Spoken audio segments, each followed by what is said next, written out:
Hi everyone. Can you hear me? Is that okay? So as you can see from my title, I'm going to tell you some stories, slightly different. And these are stories which, depending on your point of view, offer kind of possibilities that the relationship between the past and the present might just, now and then, be a little bit more complicated than we currently understand. But more importantly, I want to try and convince you that a focus on ghost stories and local lore offer a vivid portal into aspects of local history that we might otherwise miss. Okay, so I'm going to tell you a few stories. Before I do, let me just set the scene. Stoke Newington, in some quarters, is already considered an uncanny place historically, and this is partly because of its place in the history of Gothic literature, so you think of Edgar Allan Poe and so on, and partly also, and famously, because of its place as a refuge for religious dissenters, and both of which mark this area out as a place beyond the city limits, beyond the bounds of the normal.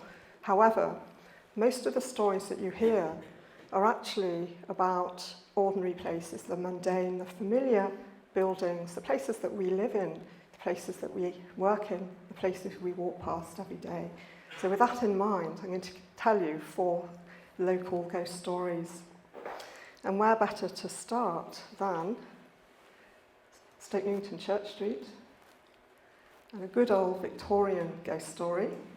So you might recognise these houses. These are the High Houses, built in 1734, a terrace of 4 with stables in the middle.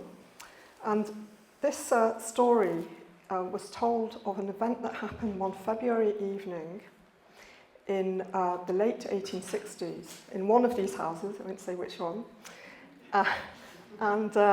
it was related by an anonymous member of the household at the time, a few decades later, to my favourite local historian. His name was John Spratling, and he went by the pen name of Giltspur. He was the editor of the North London Gazette, and he lived in Lordship Terrace when Lordship Terrace used to be a leafy enclave. And I haven't got a photo of him to show you yet, unfortunately. Anyway, this is the story he tells. This was a large, well-to-do household. There were 7 or 8 children, there were a number of servants, and they had 2 German governesses who were sisters. Now, one of the governesses was in Germany at the time because she was visiting another sister who was ill. Now, the usual routine of an evening is that they would meet for dinner in the ground floor dining room at 6 o'clock. And at 7 o'clock they'd convene in the drawing room on the first floor. You can see those lovely big windows. But on this particular evening, they'd asked a seamstress to come and help the housemaid to mend the curtains in the drawing room. So everyone had scattered upstairs into the bedrooms, and the master of the house went back to the dining room to doze before the fire. So if anything, the evening started quieter than normal. And out of that quietness, he was startled to hear the noisy sound of somebody walking in the front door. Now, he knew that he'd locked and bolted it, so he ran out into the corridor, wondering what's going on, only to be met with nothing. The door was locked, there was nothing to be seen, it was all silent. So as he turned away, scratching his head with confusion, another sound upstairs, commotion, people running around, and someone shouted down, "Come up, there's a strange woman in the house, we have to find her." Now, it was the housemaid who rang the alarm. She was sitting quietly with the seamstress in the drawing room, sewing by the fire with her back to the door. When they hear the door opening, so they turn around and they see a woman standing there. They said she was quite ordinary looking, although she was wearing some kind of cloth on her face as if she was suffering from toothache. Now, the woman ignored them, but she looked around as if searching for someone, and then she left. Now, the house was searched high and low, and you've guessed it, no one was found.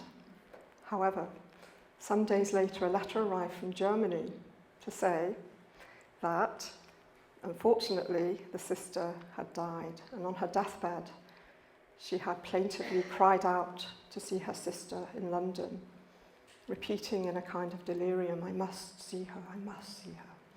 And they worked out that the very hour that she died coincided with the moment in which this woman with the bound-up face had appeared in the drawing room where, in ordinary circumstances, the governess would have been sitting of an evening. So that was a one-off situation. The woman was never seen again, but it seems to have been a trigger for uncanny events. So people were hearing footsteps on the staircase, people were hearing their name being called from various rooms, and the family did eventually move out, although the anonymous interviewee was at pains to point out to Giltspur that they didn't move out because of the haunting. Now, I suspect it was the master of the house that he interviewed because Giltspur described him as a cool, clear-headed man of business. In other words, not afraid of no ghosts. Now, the problem with the servants, one by one, they took fright and they left, and there must have been rumours circulating locally because they couldn't get the staff.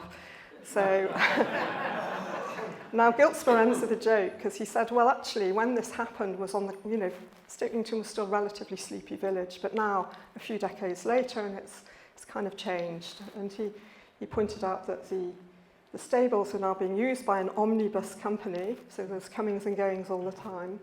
And the rooms above the stable, above the arch there, had been rented out by a workingmen's club.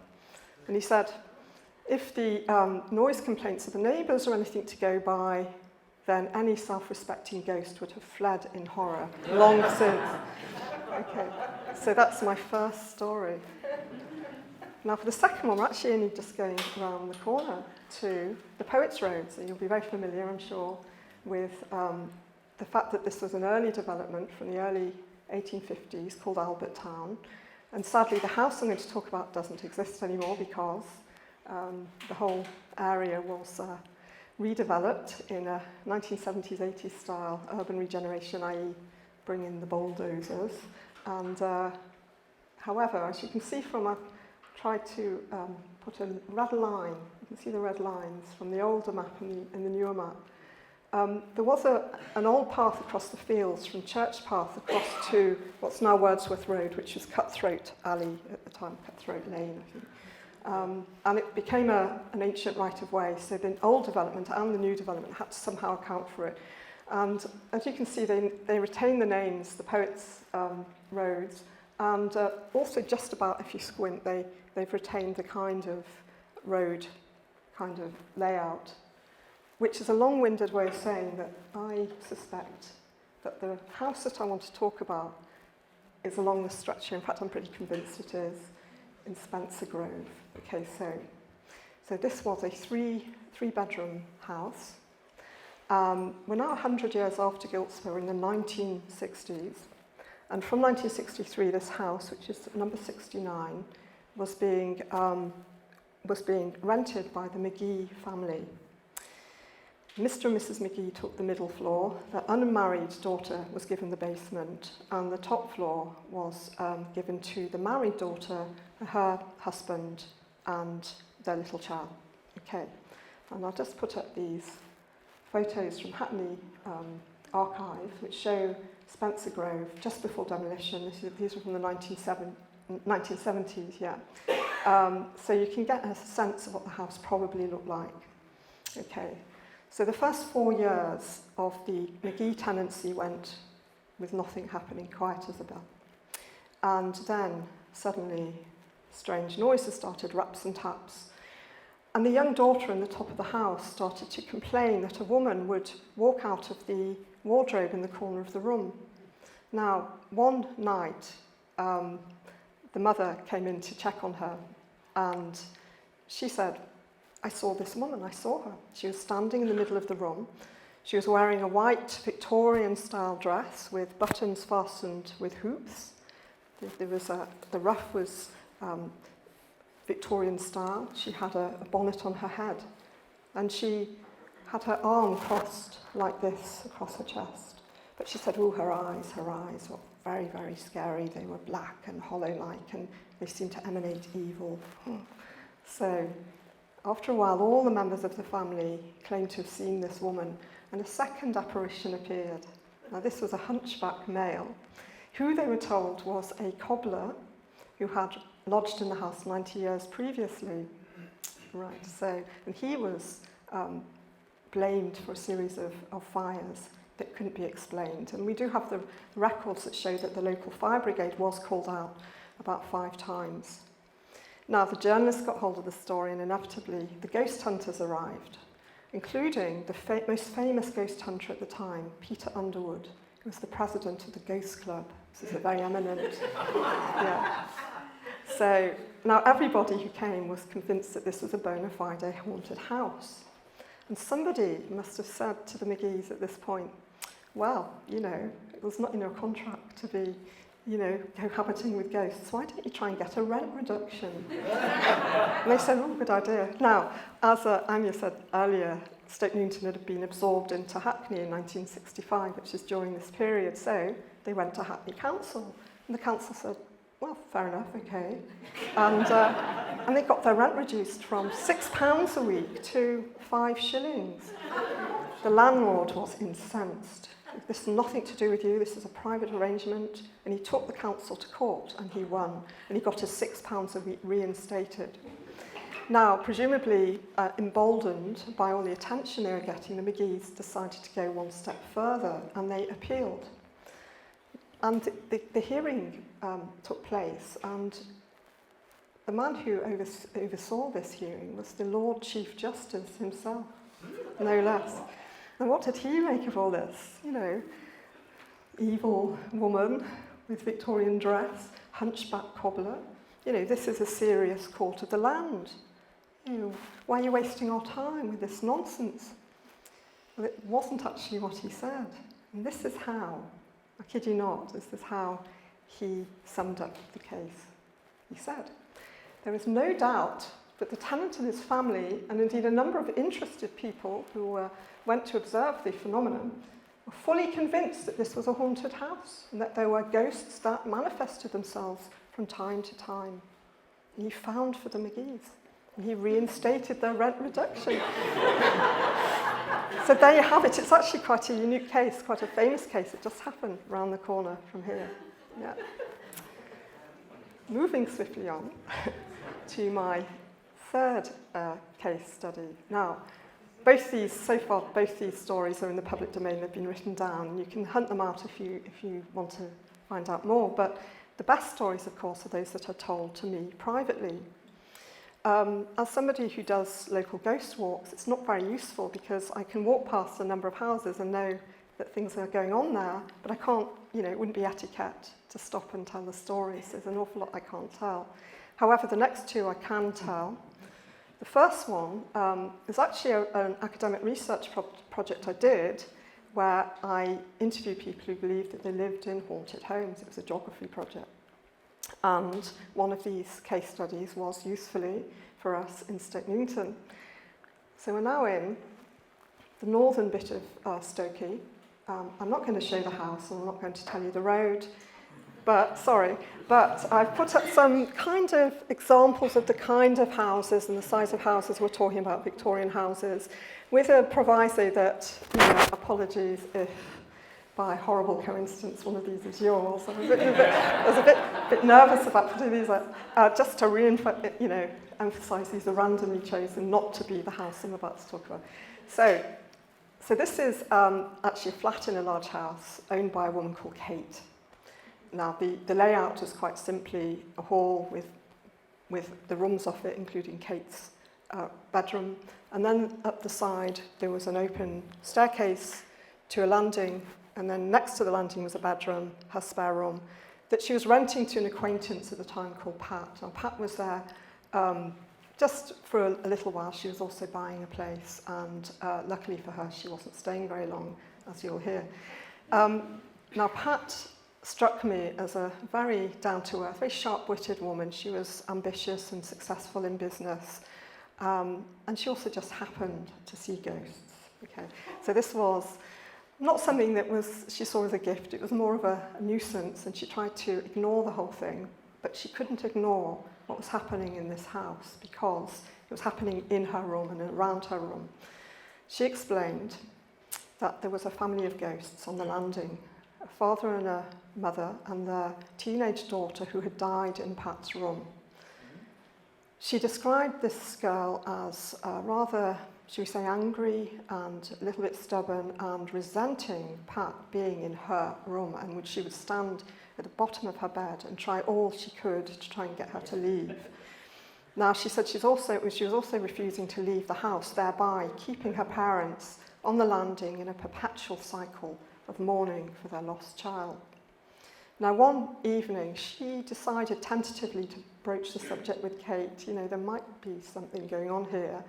And Kate, you know, surprisingly took it, you know, she was quite sort of ordinarily nonplussed by it and said, yes, I think you're right, there probably are ghosts in this flat. I've heard them. So her story was that she was having trouble sleeping at night, and in the night, wafting down from the area around the landing, she could hear the sound of singing and a kind of mumbled prayer. And she said she wasn't frightened. She even found it quite soothing in some ways because it wasn't meant for her, it was a private ritual. And she just happened to be eavesdropping by default of being awake in the night. So Kate and Pat decided that they would wanted to find out a bit about the history of the people who lived in the flat, the house. So they went to a neighbour who was, you know, very, very knowledgeable about the street, had a family connection going back a long way. And he said, well, I can tell you that this was a Jewish house. There were a lot of Jewish families going back to the early 20th century, which is, of course, the time when there was a large Eastern European Jewish community in Stokey. And Kate said to me, you know, I was really quite stunned by this because there's one piece of information that I was holding back. She said that the singing and the prayers were in Hebrew. So that was my third story. And swiftly moving on to my last ghost story. And for this, we're going to the southern boundary of Stoke Newington at Newington Green. And we are at this iconic institution, the Mildmay Club. Okay. So the Mildmay Club is one of, you probably know, one of the last surviving gentlemen's clubs that became popular in the late 19th century. This one opened in 1888 in a building just a little bit further south, and it moved to this site in 1894. And the building dates from 1900, although some of the committee members believe that the older house on the site was incorporated, some of the fabric was incorporated into this building, which might have a bearing on our story. Now, the Mildmay Club is fascinating. It is a veritable chronicler of the social history of the 20th century. Everything has happened there. And it's also an archive, I mean literally an archive. No one seems to have ever thrown anything out, and every now and then they discover a new batch of books or, you know, letters or objects. Including, I think most poignantly, they found a large selection of handwritten letters written by soldiers on the front line of during the First World War, most of whom didn't come back. And more recently, they found these books. Now, you might have noticed, if you've been past there recently, that there's a lot of scaffolding up, and they've been mending the roof, and they found these books in the roof. So there's a lot, very active place, and very active in other ways too. So having picked up on some anecdotes, I was very, very lucky to have, to be able to interview a couple of lovely women who I think probably know the building more than anyone. Jane is the cleaner, and she comes in early in the morning, before anyone else, and in the winter it's dark. And May is, well, she started as the cleaner a few decades ago, and she's now a committee member, and she's often the last person to lock up at night. Now, they told me so many stories I wouldn't have time for, and Anya would stop me. But I'm just going to give you a few examples of what they told me. And by the way, many of these stories really do concur with the kind of stories people tell me. They are little moments. These are kind of sudden, unexpected, unexplained things that happen that often leave people feeling kind of not really knowing what to make of it, sort of questioning themselves. But in this case, they really have added up. So here we have the old theatre area, which is still used, of course, for events. And often companies come in to film. And a few years ago, Channel 4 was filming in this room. And they were trying to film the stage area. And the cameraman kept having to stop and do new takes because he kept seeing this light kind of flashing across the stage, and he couldn't work it out. They tried to find out the cause and they couldn't. It was frustrating for them. And the next day, apparently, the producer complained, saying, you didn't tell us this place was haunted. And sometime later, a young woman was asked to get some ice from the cellar, and she had a similar experience. She was really quite shaken to see this light come past her and disappear into the wall. Now, a lot of the events that the women told me occur around the main bar area and the adjacent snooker room, which used to be the billiards room back in the day. So this would have been, I guess, the social hub of the club for many years. So, for example, they said they both had seen this sort of shadowy figure of a man standing by the pillar. They could see his hat and his coat, and he would just stand there. Now, some of the members were drinking, and there was an empty pint glass on the table, and they watched as it slowly moved across the table. Now, May was very, very stressed on night because the keys that she was always meticulous in putting in certain places had gone missing, and everyone helped to hunt for them, couldn't find them anywhere. And then someone looked up and pointed, and in the middle of the bar, in plain sight, were the keys. So, now, the snooker room, until relatively recently, they said, well, the light switch wasn't by the door, and you had to go across to the far wall to switch the lights on, which wasn't useful in the morning. And one morning, Jane said she was walking across, and she heard in her right ear this very loud breathing. Yeah, it just lasted a few seconds. And she also said that she had these heavy bleach bottles. They were just standing on a table, and she looked round and saw them flying onto the floor as if somebody had pushed them. One day, also in the bar, she was just happened to look up at the bar area, and she saw a shadow moving across the bar, just about the level of where the bottles are at the back. Now, at the end of the bar, there's this CD player, and she said as the shadow reached the CD player, the lid flipped up. Now, adjacent to the end of the bar, we have the snooker room doors, which were locked at the time. She said a second or two after the lid flipped up, the doors started shaking violently. She said, I take these things in my stride, but this was the only time so far that I've had to walk away from the room. So she waited upstairs for someone else to come. Now, interestingly, at the end of our tour, we went out into the garden, which isn't, as you can see, used very much at the moment. But I was kind of intrigued to see this memorial at the back against the wall. And they said, well, over the years, some of the members have asked for their ashes to be buried in the garden. And they explained that, for many, many men, this was their home from home. They were there week in, week out for years, maybe decades.